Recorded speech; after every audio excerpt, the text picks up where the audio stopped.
আসসালামু আলাইকুম দর্শক। প্রধান উপদেষ্টার কথার জবাব দিয়েছেন আমির খসরু মাহমুদ চৌধুরী। তিনি বলেছেন ভোট ডিসেম্বরে হবে, তবে জুনের পরে নয়। এখানেও কিছু একটা ফাঁক আছে, এটা লম্বা 6 মাসের একটা সময়সীমা।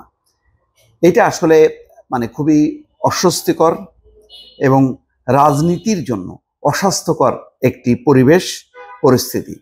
ডক্টর মোহাম্মদ ইউনূস যেহেতু কোনো দল করেন না, ফলে তিনি চাইলেই ঐকমত্য কমিশনকে নির্দেশ দিতে পারেন রাজনৈতিক দলগুলোর সঙ্গে দ্রুত বসে ন্যূনতম একটি ঐক্য বা সমঝোতা করে সংস্কার প্রশ্নে নির্বাচনে চলে যাওয়া। এর জন্য এত নাটক এবং এমন একটা পরিস্থিতি, সেটা একেবারেই ভালো না, এবং বিশেষ করে ডক্টর মোহাম্মদ ইউনূসের জন্য তো নাই। তো আজকে আমির খসরু মাহমুদ চৌধুরী সেই কথা বলেছেন যে আগস্ট অক্টোবরেই ভোট হতে পারে, ডিসেম্বরে কেন যেতে হবে। দর্শক, আমি এই কথা কিন্তু বলেছিলাম যে বিএনপি কেন ডিসেম্বরে চাইলো, আমি এটা নিজেও বুঝি না। এটা তো একটা শেষ একটা চরম একটা যদি পরিস্থিতি হয়, দেশে দুর্যোগ দুর্বিপাক, তেমন তো না। সরকার অলরেডি 9 মাস ক্রস করছে। এই সরকারকে একটা 1-11 সরকার বানানো কেন হচ্ছে? দিন যত যাইতে থাকবে তত বিতর্ক আসতে থাকবে। ডক্টর মোহাম্মদ ইউনূস এখন পর্যন্ত জনপ্রিয় ব্যক্তি, কিন্তু আর 2-4-5 মাস পরে কি দাঁড়াবে কেউ বলতে পারে না। তো সুতরাং ওনাকে কেন এইভাবে টেনে টেনে লম্বা করা হচ্ছে, এটা কিন্তু পরিষ্কার না। তো যাই হোক, সেই গতকালকে আমি এটিএন বাংলা যে কথাটি বললাম, আজকে আমির খসরু মাহমুদ চৌধুরী সেই কথা বলেছেন যে ডিসেম্বরে কেন যেতে হবে। ডিসেম্বরেও তো দরকার পড়ে না আসলে। শেখ হাসিনা পতনের পর রাজনৈতিক সরকার আসবে, এবং এখন যারা রাজনীতির মাঠে আছে সবাই হচ্ছে ফ্যাসিবাদ বিরোধী আন্দোলন করেছে। এই যে নতুন যে ছাত্ররা যে দল করছে, তারা যেমন 3 মাস 6 মাস করছে, বিএনপি করছে 15 বছর, জামাত করছে 15 বছর, লম্বা লম্বা সময় ধরে করছে। ফলে এখানে কোনো ঐক্যমত্য নেই। নতুন নবীন প্রবীণ সবাই মিলেই হাসিনার বিরুদ্ধে আন্দোলন করছে। আর তারপরে যদি একটা রাজনৈতিক সরকার না আসে, একটা নির্বাচিত সরকার না আসে, একটা সুষ্ঠু ভোট না হয়, এবং দিনকে দিন যত পরিস্থিতি যাবে তত তিক্ততা বাড়বে, এইটা একটা অশনি সংকেত।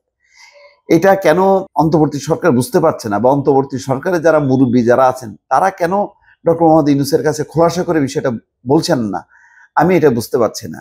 এখানে অন্তর্বর্তী সরকার দুইটা হয়ে গেছে। একটা মনে হচ্ছে যেন তারা একেবারে পিওরলি তত্ত্বাবধায়ক সরকার, তেমন ভাবেই তারা রাজনীতি নিয়ে কোনো কথা বলেন না। আবার কয়েকজন আছেন একেবারে তারা রীতিমতো রাজনীতি নিয়ন্ত্রণ করছেন, যেমন ইশরাককে এই যে মেয়র হইতে না দেয়া, এটা কি কারণে? এটা কি রাজনৈতিক সরকার আছে, দল আছে যে তার স্বার্থ আছে, সে আদালত মানছে না, নির্বাচন কমিশনের গেজেট নোটিফিকেশন মানছে না কেন? এই অধ্যত্বের কারণ কি? তাও আবার পাঞ্জা লড়াই করা, পাঞ্জা দেওয়া বিএনপির সঙ্গে, এটা তো অনুচিত। যাই হোক, স্থায়ী কমিটির সদস্য আমির খসরু মাহমুদ চৌধুরী বলছেন নির্বাচনের জন্য ডিসেম্বর পর্যন্ত কেন যেতে হবে। আমি তো দেখছি ডিসেম্বর পর্যন্ত যাওয়ারও কোনো কারণ নেই। নির্বাচনের জন্য 3 মাস সময় দরকার। আগস্ট সেপ্টেম্বর অক্টোবর নির্বাচন হতে পারে। রোববার রাজধানীর বনানীতে সমসাময়িক বিষয় নিয়ে সংবাদ সম্মেলনে এই কথা বলেন তিনি। বলেন, জাতি এখন এক গভীর শঙ্কার মধ্যে আছে, বাংলাদেশ এক অনিশ্চিত অবস্থার মধ্যে আছে। দেশ কোথায় যাচ্ছে কেউ জানে না। সবাই মিলে স্বৈরাচার বিদায় করেছে, এরপর গণতান্ত্রিক প্রক্রিয়ায় দেশ পরিচালনার যে প্রত্যাশা ছিল তা হয়নি। এটাই তো সত্য কথা, সঠিক কথা।